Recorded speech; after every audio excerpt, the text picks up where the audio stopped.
You're walking through the woods when you hear a sound. All at once you stop, like something's watching you.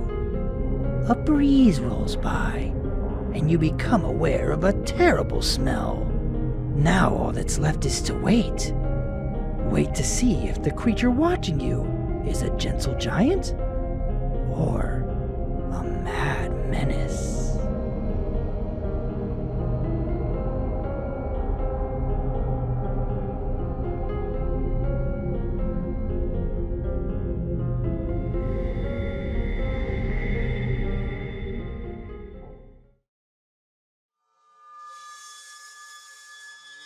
This happened in the late 70s, as far as my father can remember.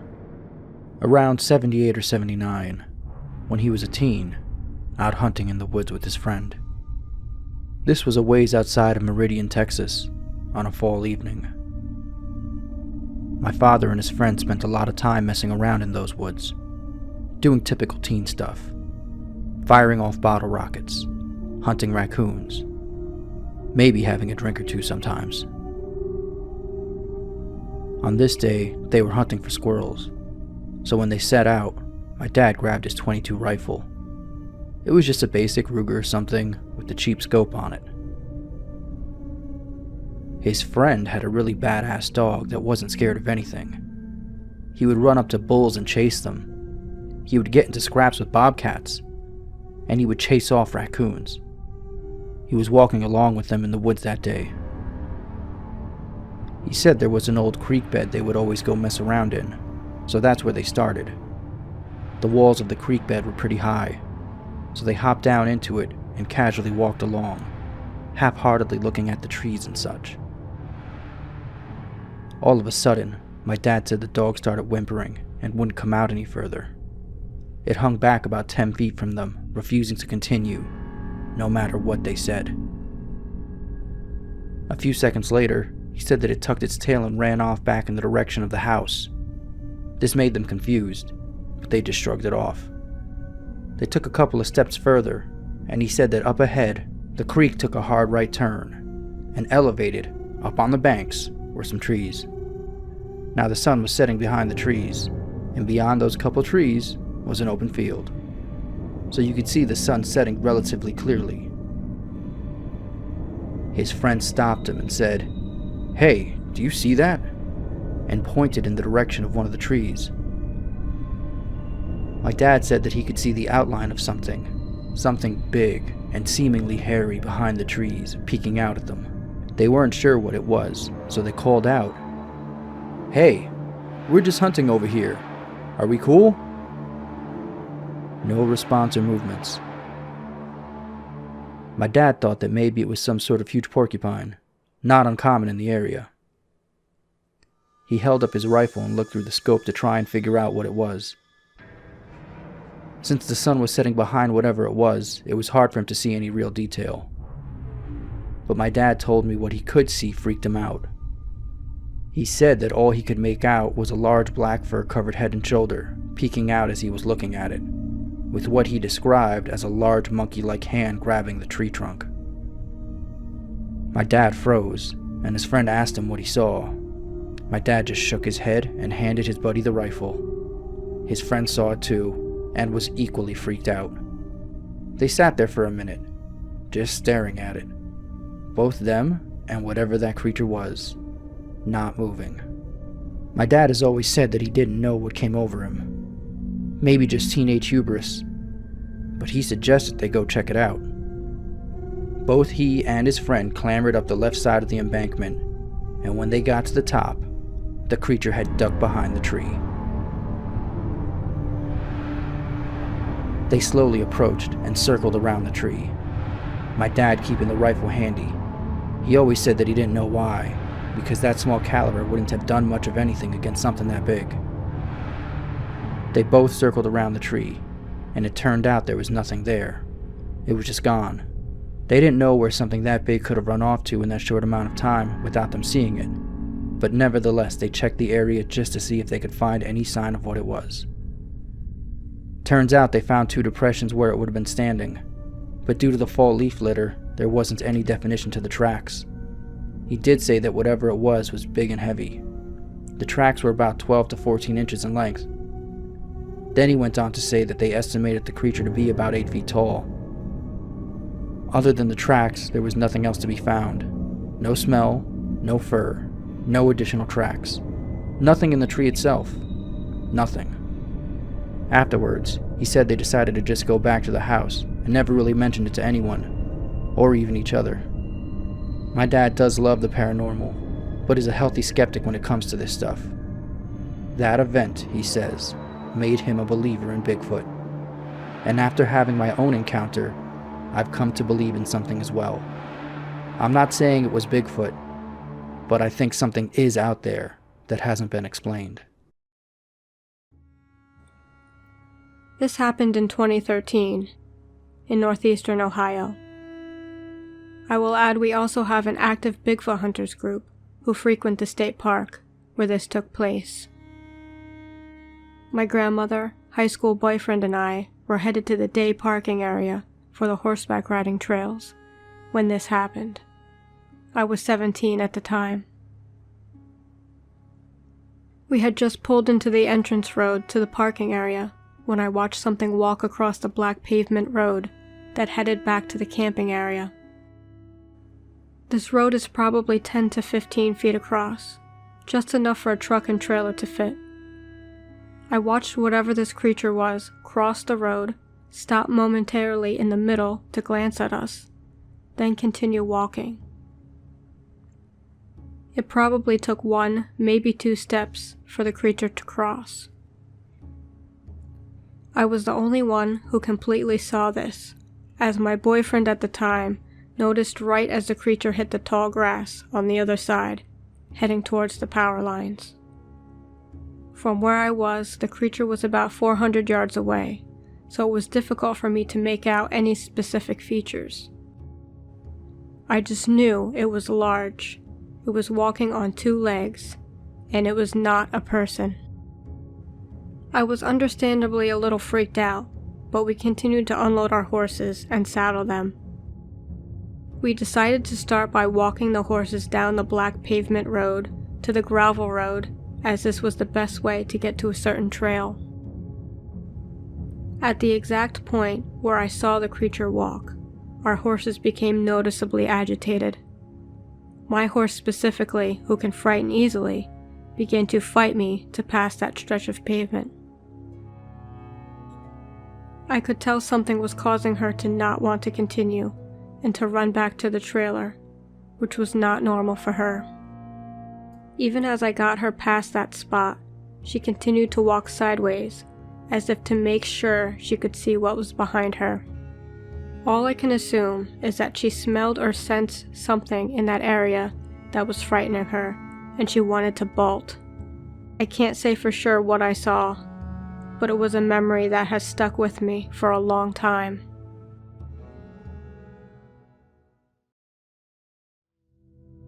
Quite a few years ago, I was camping out in the woods and had a strange experience. I am honestly asking if anyone has heard of this kind of thing with the Bigfoot. My girlfriend and I decided to go on a camping trip. It was far from the city, at an abandoned campground. Nobody around for miles. It was windy as hell that night. We had supper, pitched the tent, and settled in for the night. I woke up a couple times in the tent and swore I could hear heavy footsteps. But with the wind, I thought it was just my vivid imagination. But I did not sleep very good that night.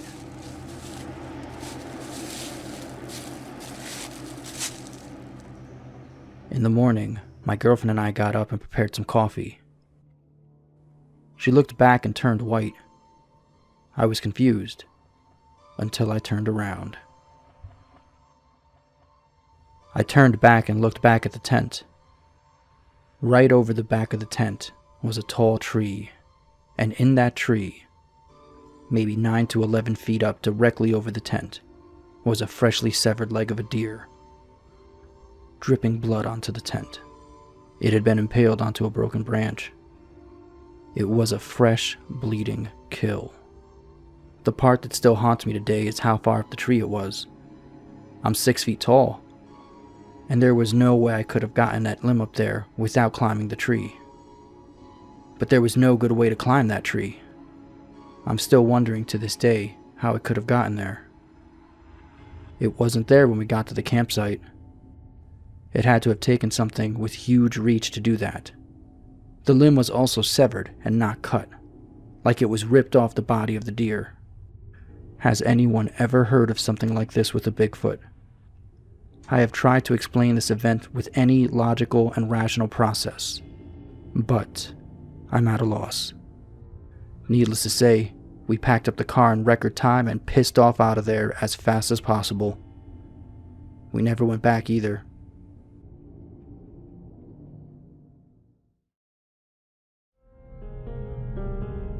It's hard to tell what was going on there. The deer leg in the tree could have been a warning to the people that there were dangerous things in the woods. Or it could have been a threat. Make sure to tell me what you think in the comments below. And speaking of comments, it's time for this week's top commenter! This week's top comment comes from Abhi. And it says, "Oh my god, I'm gonna have my gallbladder removed soon, but watching this has already given me PTSD. Abby, I hope your operation goes well, and just wanted to let you know that I am only qualified to perform dual cardio addendums, so you are completely safe from me. Now before I let you go today, I have something very important to say to those of you interested in Bigfoot hunting. Whatever you do not use pheromone lures. Poor Jack went out to find a Bigfoot, and instead of Bigfoot found him. Stay safe, everyone, and I'll see you all next week."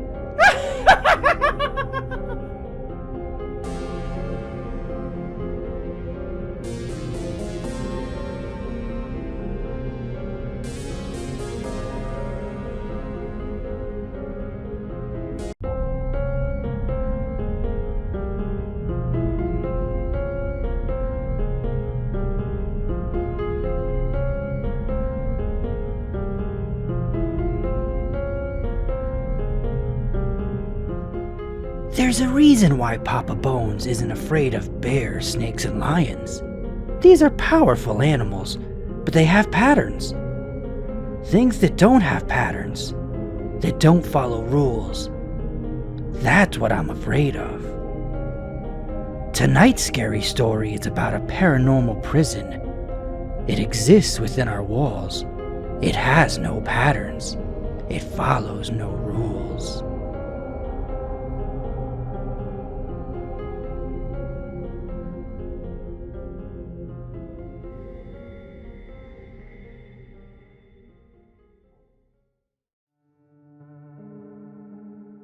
It was about 12-15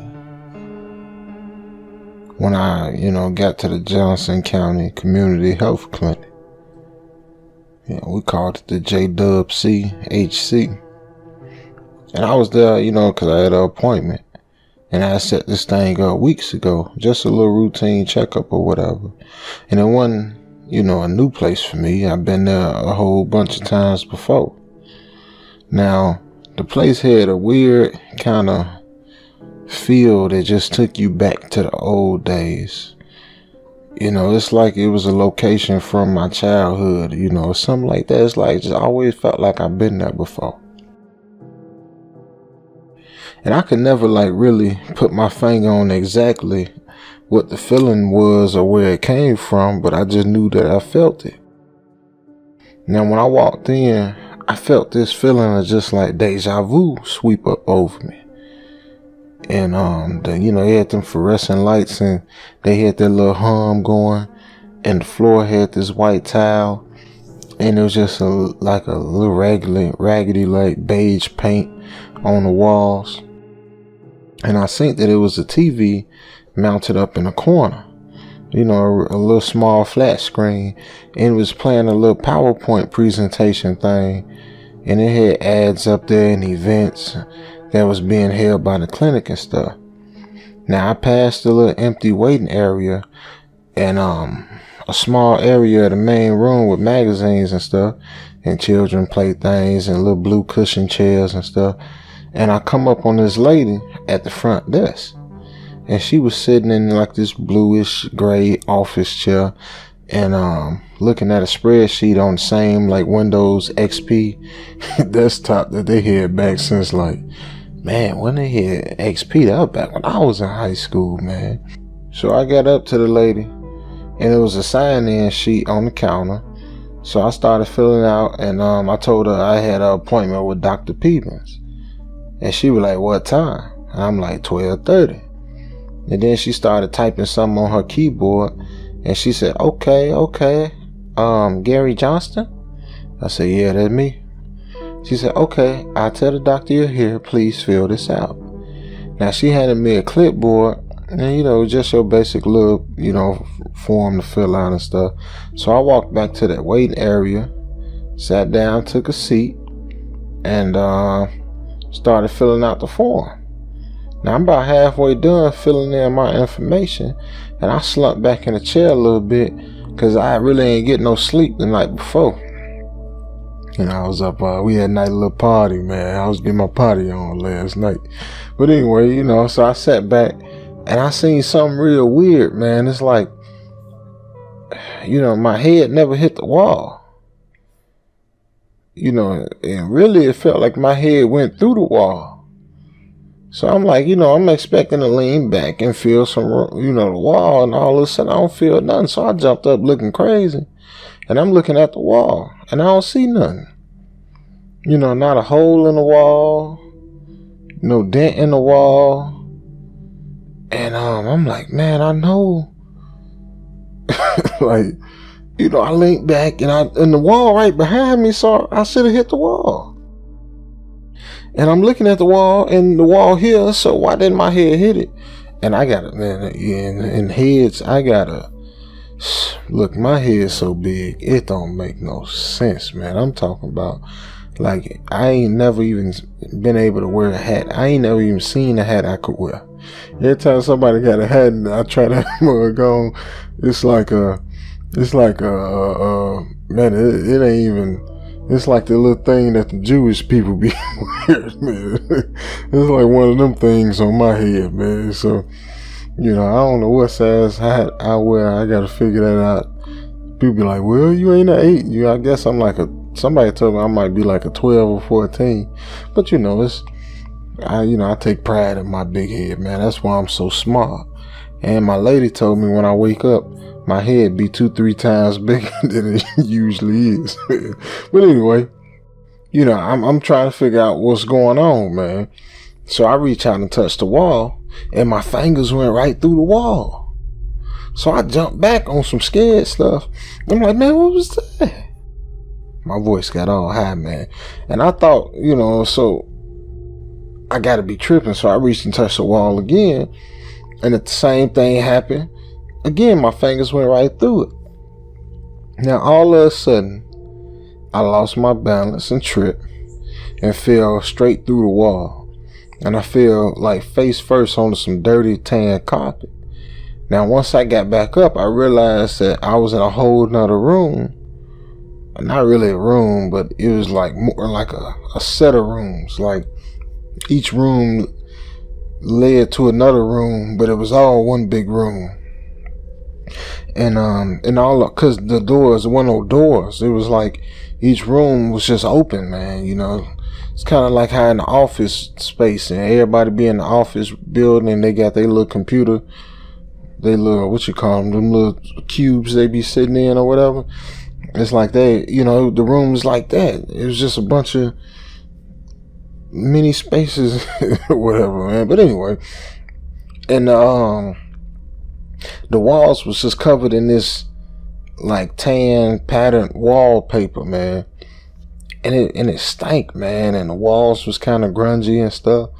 And it was like, and the stank was like the old, like a mildew stank. Like when something get wet and you don't get it out and it just stay wet, and then you go find it a couple of weeks later and that junk just got that mildew smell. That's what it smelled like, man. And I turned back around. I tried to put my hand back through the wall, but it wouldn't go back through. So now I'm like, man, bro, what going on in here? Man, I can't. So I'm really I'm low key finna panic, and I'm trying to stay cool, but I'm really getting ready to panic, man. So I turn around and look back into the room, and there wasn't no windows, no doors, nothing on the walls, just that, stinking wallpaper or whatever.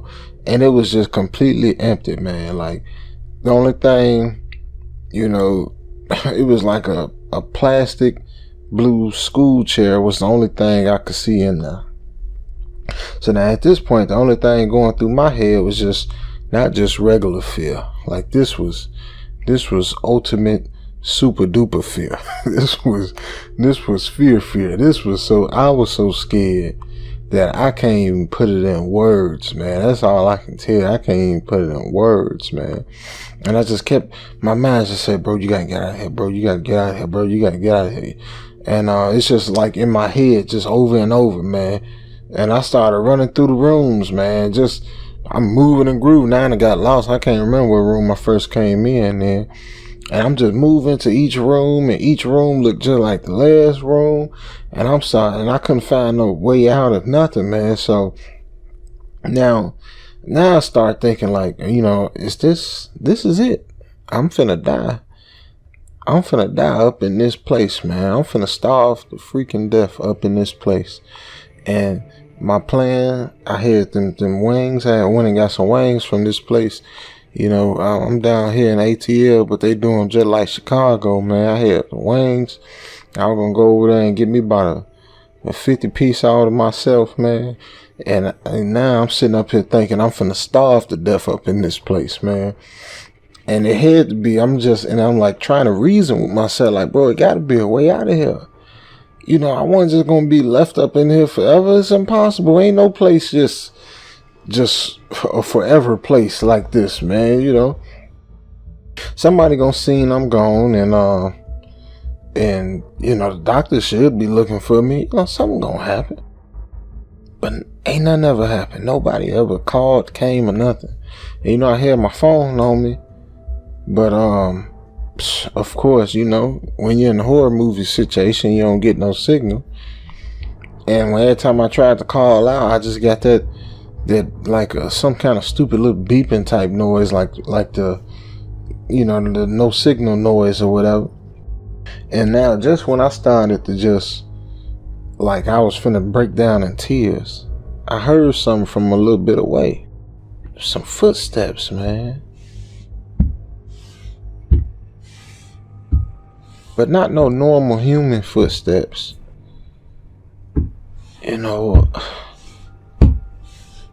It was like I don't know, it just sounded, the pattern wasn't right. It wasn't like the way humans walk. It just didn't sound like 1 2 1 2 or whatever, or 1 2. It was weird, man, just off. Almost like they was dragging their foot some.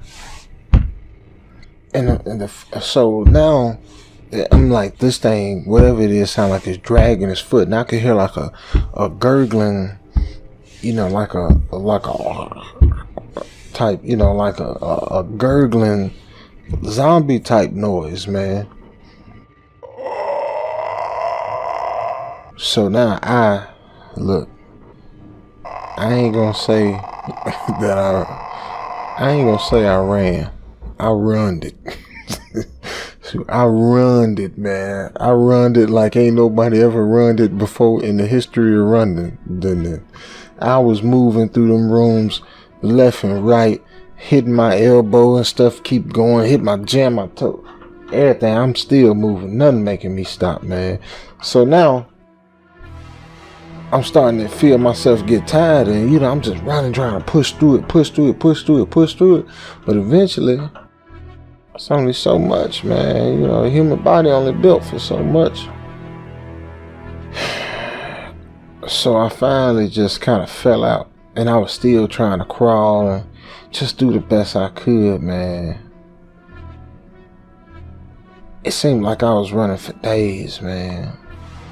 And no matter where I went, I just still kept ending up in the same rooms over and over, over and over. And, you know, at least it looked like the same room. I couldn't tell the mugs apart, you know, not really. And I sat down, man, I'm just defeated, man. And this feeling of fear just continued to just be all up in me, man. I started crying, man. And I knew I was gonna die up in here. And I'm still here. And I haven't left from up in here. And I done just accepted my fate, man. Matter of fact, you know, those footsteps come every now and then. And I realized that if I just run for a little bit, he'll leave me alone.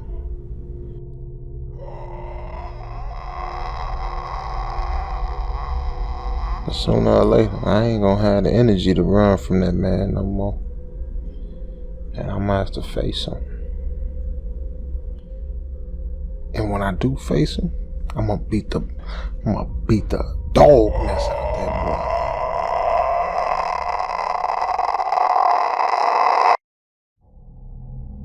What a great story! Special thanks to YouTube channel Hood Horror for writing and narrating it. If you want to hear more of his great content, you can find his channel in the pinned comment below. So eventually Hood couldn't run anymore, so he hid around a corner and waited. When the creature following him turned the corner, Hood looked into the eyes of the most vile, evil, disgusting creature he'd ever seen. It was his boss, there to fire him for being late. Hey, that's not funny. I tried to think of a few jokes about unemployment, but none of them worked.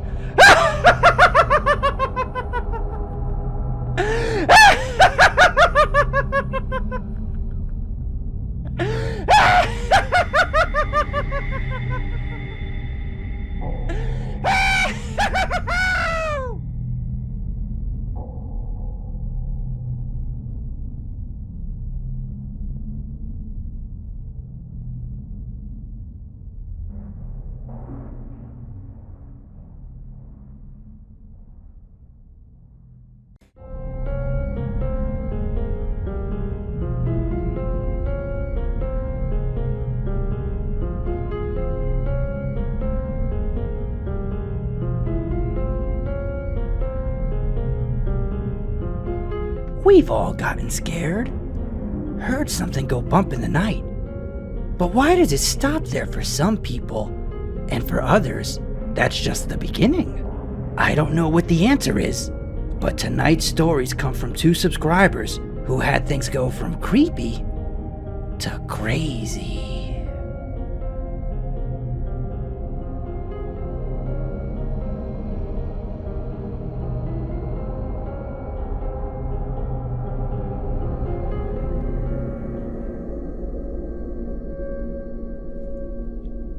This happened in 1991, when I was 14 years old. I was invited to a sleepover. It was a fun time. We ordered pizza and watched horror movies until midnight. Then one of the guys there said they wanted to do something really crazy. I didn't want to be the one to slow things down, so I pretended to be really into it.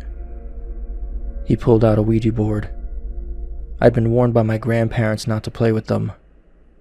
But again, I wasn't going to be the one to stop it. At first, I didn't touch it. I just huddled up with the other guys. Some of them started complaining that it wasn't working. Then one of them realized I wasn't touching the pointer.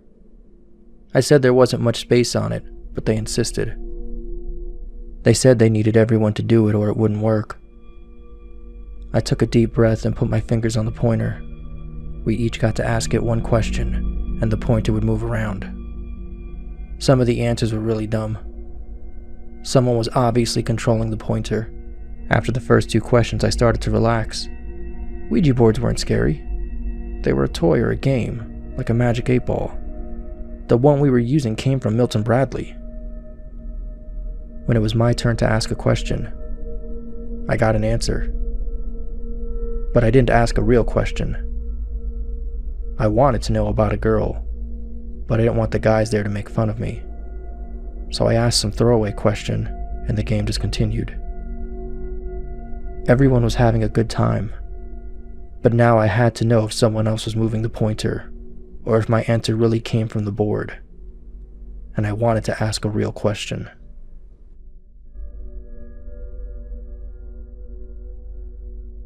The next day before I went home, I asked my friend if I could borrow the Ouija board. He told me you're not supposed to use it alone, so I lied to him. I told him I thought it was cool and I wanted to show it to my parents. It was afternoon when I got home. The sun was out. It was a perfect looking day, nothing creepy about it. This would be a perfect way for me to test the board. I rushed into my room, turned out the lights, lit a candle, and put my finger on the pointer.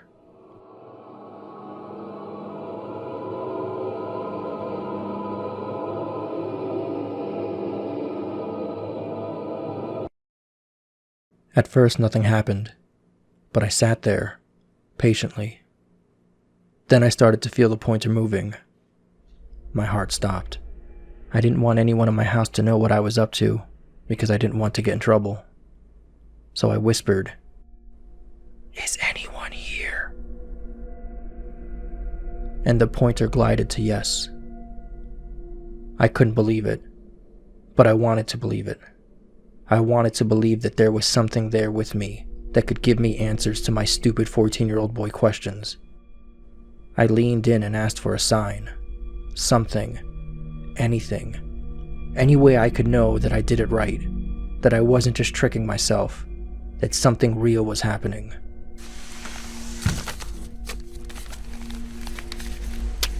I heard something moving behind me. I turned around so quickly. I was scared but excited. This could be the sign. The sound was coming from under my bed, so I grabbed the candle and got on my stomach to take a look. I had shoes, toys, and other things under my bed, but I saw something moving. I moved some of the clutter over and saw it. It was a snake. I was terrified and started screaming immediately. My parents and older brother ran into my room and turned the lights on. I ran to them and grabbed them. I told my parents there was a snake under my bed. My dad cautiously went over, got on all fours, and looked under the bed. He didn't see anything. My mother sent my older brother to get a large glass, salt, and vinegar. She made a mixture and poured it right on the Ouija board. Then she put it and the candle in a trash bag and poured more of the mixture on it. After that, my dad and brother moved my bed over. My bed, boxes, shoes, everything was wiped down with this mixture. My parents were pretty mad about the whole thing, and I was still scared. I asked my parents to leave my bed near the window and to not put my things back under it so the snake wouldn't be able to hide if it came back. My father told me it wouldn't be back, but if it made me feel better, it was fine. For weeks I would check under my bed regularly and slept with that awful smelling vinegar mixture beside my bed. The snake never came back, and I haven't touched a Ouija board since. Before June 2013, when I experienced my personal encounter with a black-eyed kid, I didn't even know they existed, let alone that there was any documentation of these beings. It was a warm late June afternoon in Escudero, California, and I needed a few things from the grocery store a few blocks away, so I decided to go on foot just before sunset, as the heat of the day had largely subsided. By the time I had checked out at Food for Less, the local grocery outlet, the sun had set, but it wasn't completely dark yet. Maybe twilight. As I carried my 2 grocery bags out past the automatic sliding door, I did notice there was no one around me, at least within 20 feet of me. No sooner than I had turned left to walk along the covered area where they keep the grocery carts, I heard this voice behind me, speaking to me, trying to get my attention. Excuse me, sir. I heard this child's voice, and I expected it was being directed towards me, but I just kept walking as though I didn't hear him. It was getting later and darker, and I wasn't in the mood to buy raffle tickets, which is what I thought this was about. Excuse me, sir. This time it was louder and closer behind me. So while I was still walking forward, I turned to see who this was trying to get my attention. Immediately I sensed this wasn't good news. I couldn't put my finger on it, but my first impression of this 11-year-old looking boy was just eerie with a capital E. He was dressed in dull gray and ill-fitting clothes, plain-looking pants, and a button-up shirt. One of the characteristics of a black-eyed kid is usually their clothes don't look or fit right. With my gaze upon him, I didn't know exactly what I was interacting with, but my lifetime of paranormal experience told me that this was definitely otherworldly, and I felt like I should just keep walking, which I did. He sensed that I had him pegged, at least enough to know that he was bad news. My continued walking seemed to distress him as well, but he continued to follow me about 5 or 6 feet from behind. With his second, Excuse me, sir. I turned my head to him with a defiant yes in the form of a question, which seemed to throw him off a little more. Are you all right? Was his next seemingly rehearsed line, to which I answered while picking up my pace. I'm fine, thank you for asking. At this point, especially because I hadn't stopped to engage with him, he changed his tone and slowed his own pace, and he replied, Enjoy the rest of your evening. were his final words to me. You do the same, was my final words to him, and he broke off eye contact with me and changed his directions towards a parked car which was empty in the parking lot. He didn't get into the car, he just stood there, frozen in time, like he didn't know what really to do next. He was then standing next to the passenger side door, with his left side towards me. At this point, he did something totally unexpected.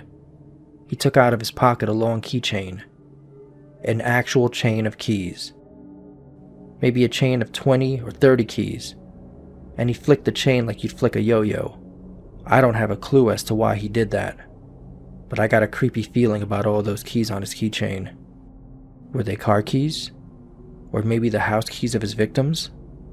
Those who didn't escape? Black-eyed kids are thought to be some type of alien hybrid, an organic entity which feeds off a victim's organic life force, much like vampire lore.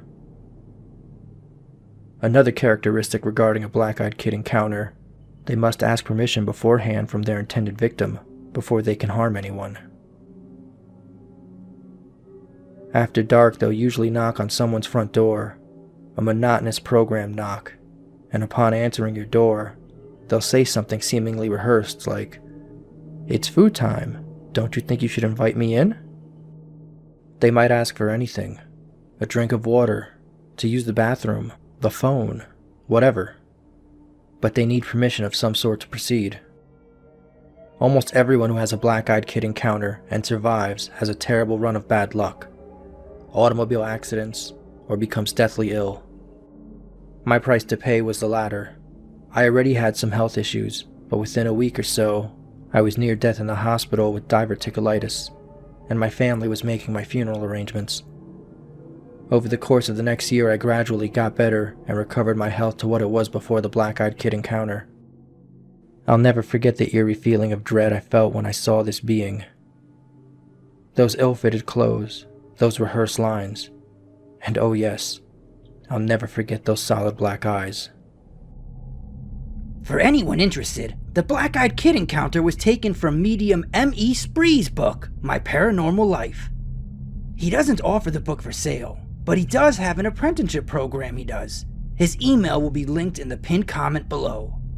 Now it's time for this week's top comment. I received so many fun comments this week. Thank you all. This week's top comment goes to Princess Marlena!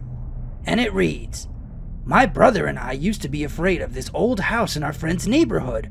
Rumor had it that it was a madhouse, and that the patients had rioted in the 1920s or 30s, then killed the staff before escaping. The house was actually a winter hunting lodge built in 1905, and expanded on in the 1920s, and used as a convalescent home in the 1990s. When it came on the open market and we visited the open house, it wasn't as scary to us as when we saw it on the street as kids, and we learned the real history behind it. It wasn't a madhouse. There were no violent deaths there. Princess Marlena, thank you so much for this and all your other comments. It's incredible to me how many stories children can make up with ease. I used to tell my older cousins stories about the monster that lived in the chimney, and the pictures in the hall with eyes that could follow you. However, that house you saw is probably really haunted. What were you doing going in there? That realtor didn't know anything. She just wanted her commission. She doesn't care if she's selling you a haunted house that's gonna kill you. You're lucky you made it out of there alive. Both the people in today's video are okay today, but the boy with the Ouija board did get in some trouble with his friend. When he tried to explain what happened with the board, his friend asked, if the snake was so big, how many feet was it? The boy answered, I don't know, it had 0 feet. So I think we're supposed to use inches.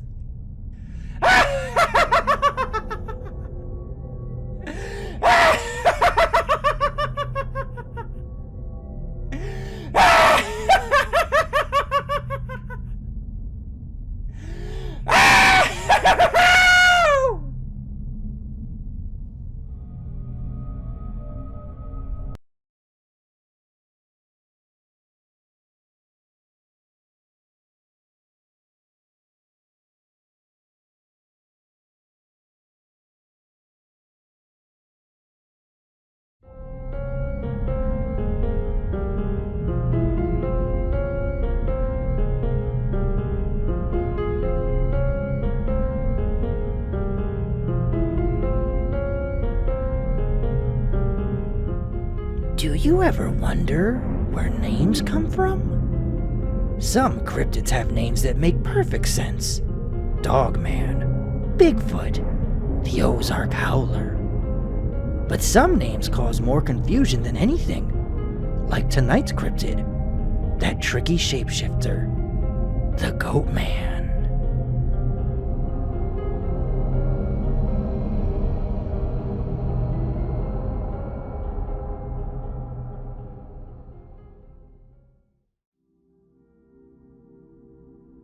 You say you love Native American legends? Have you heard of the Goatman?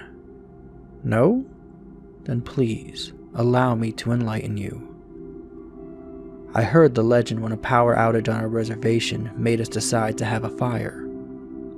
As we all know, nothing goes better with a good fire than a good story. That was where I learned about Goatman. The legend goes that they shapeshift. They love human forms most of all, which is what makes them so dangerous. It's thought that if you find a bone of one, or take a photograph and keep it in your house, it will wait. For what, you ask? The answer is, they wait for you to leave. Once you leave, they ransack the place until they find what you took from them. There was an incident I heard that night, where some of the men met the Goatman face to face. It was a night like the one I was experiencing. Some men had decided to have a fire in the desert and told some stories around it. Then a stranger walked out of the desert and took a seat, never speaking a word. No one really got a good look at the stranger. One man brought up the legend of the Goatman, causing the stranger to listen more closely. At the end, the other men nervously laughed, the stranger still silent. The men decided to go back to their homes and put out the fire. They didn't have enough room for the stranger, and figured he could hitchhike back to town. They had just left when they saw something chasing after their truck. Afraid, they sped up. The creature sped up its pursuit as well. When it reached the truck, it flipped it over, and dragged the 3 men off into the night. What happened to them, you ask? Well, They were never found. Be careful of the goat man. They can shapeshift, didn't I tell you? That homeless man begging for change could be one. Or your boss, teacher, or even your friends.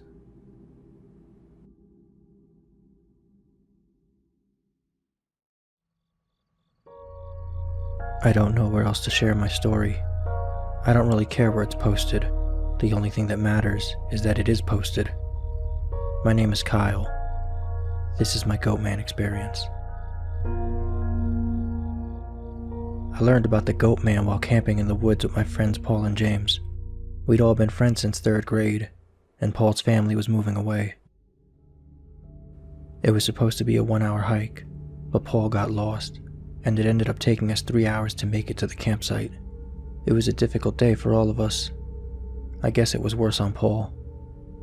Paul and his dad had hiked these woods for years. He must have been distracted. Because we made it later than expected, and we walked way more than expected, we set up camp, made some food, and just relaxed. That night around the fire, things were quiet. The thought of what was coming weighed heavily on us. We could barely look at each other. No one moved, but no one wanted to go to sleep. It's like we all hoped that if we just sat there quietly, the time would stop. Paul exhaled and broke the silence. Hey, you guys want to hear a story? I was a kid when my dad first told it to me. James and I stood quiet for a moment, and then I spoke up. I said yes, not because I wanted to hear some silly story, but because it was kind. James followed suit. That was the first time I'd heard of the Goat Man. I barely remember Paul's story. It didn't make any sense to me anyways. He was a goat, a man, a shapeshifter. Maybe if I was in the mood to hear it. But all I could think about was how much it was gonna suck to say goodbye. A few months later, I was hanging out with James and his girlfriend Mary. She was a really nice person. She'd go out of her way to make sure everyone else was doing well. Never made anyone feel second-rate. We were on our way to McDonald's to get some dinner, when I could have sworn I saw Paul. I asked James to stop the car. He was confused but pulled over. I looked out the back window, and there was Paul, standing in the road now, grinning. "Do you see that?" I asked James. I mentioned before Mary was wonderful, but I did feel alone. I wasn't dating anyone, and we didn't all hang out as often as we did before James and Mary started dating. "Is that Paul?" James asked. James started preparing to turn the car around, but another car was coming. By the time it passed, Paul, or that Paul look-alike, was gone. We continued to McDonald's. Mary said we probably just missed Paul, and someone that looked like him was in the road. People sometimes see what they want to see. She had to be right. Paul moved away months ago. There was a line at the drive-thru. My eyes wandered aimlessly out the window, and I could swear I saw Paul again, this time right by a dumpster.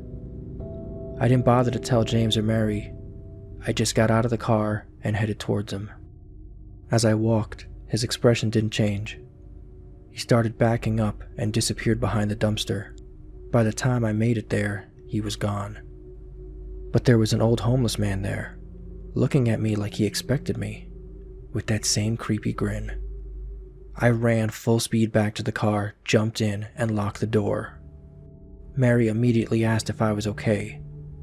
I was so confused. I wasn't injured, but I wasn't okay. I started telling them what happened, but before I came to the part with the homeless man, he was already standing beside the car, grinning. We took off. I was visibly upset.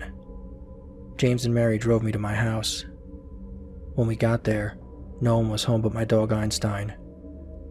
James and Mary came inside with me and helped me search the house. Once we were sure it was clear, they left. I locked every door and window in the house, went to my room, and laid down. But my mind refused to rest. Every creak, every peep, every sound inside and out made me jump. I had my cell phone with me ready to call 911 on anyone or anything. It was my parents calling me. They said they were on their way home. Einstein wasn't feeling very well, so they took him to the vet.